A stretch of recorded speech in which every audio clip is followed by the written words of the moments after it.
helicopters will have ahead of the Red Arrows. And what you're seeing is a formation, the first ones were a formation of 3 Juno helicopters, so training helicopters from #1 Flying Training School.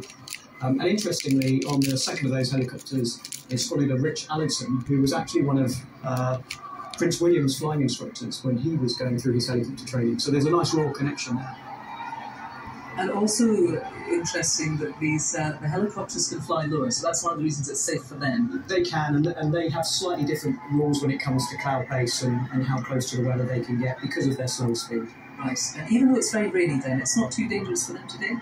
It's within the safety limits. It's right on the edge, which is why unfortunately we couldn't get the other aircraft, but absolutely within limits for the helicopters and for the Red Arrows. And so they're coming right overhead, right over the palace. Everybody looks up. And so at the top of the sorry, go ahead. No, so the top of the screen there was the Army formation, so a Wildcat and 2 of the AH-64s, so they're coming over now. So we've got formations initially from the Navy, then the Army, then the Royal Marines, and then finally the Royal Air Force.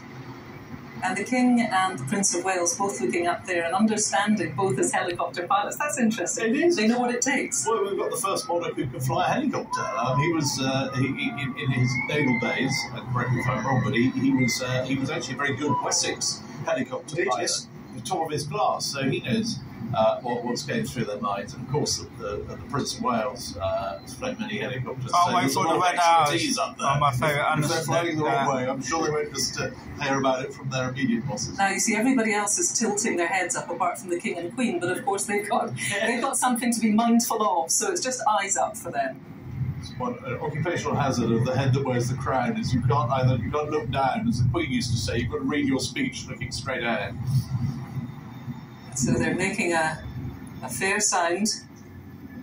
We can see the windows of the palace there, even having a little shudder as those helicopters went past. And one of the things that I certainly wondered today is, how would the crowds be? Would it be a huge crowd? And we have a very definite answer, Robert Hartman, in that. Yeah, we do. I mean, the crowds aren't as big as they possibly could be because of the new sort of system they have for sealing off the procession. Yeah, my favourite. You haven't got as many people in the immediate area, but here's the big yes, here's the big moment. Here's my favourite. Absolutely. So the Red Arrows, because they are a professional display team, they can work to greater weather limits than the other aircraft who have unfortunately been unable to join us.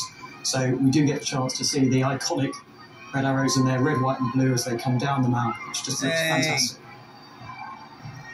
What a scene.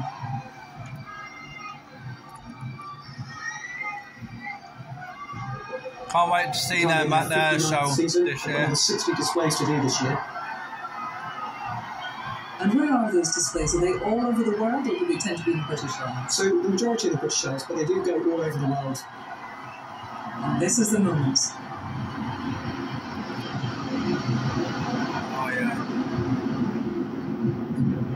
Can't wait to see them at the Eastbourne Air Show and the Bournemouth Air Show this year.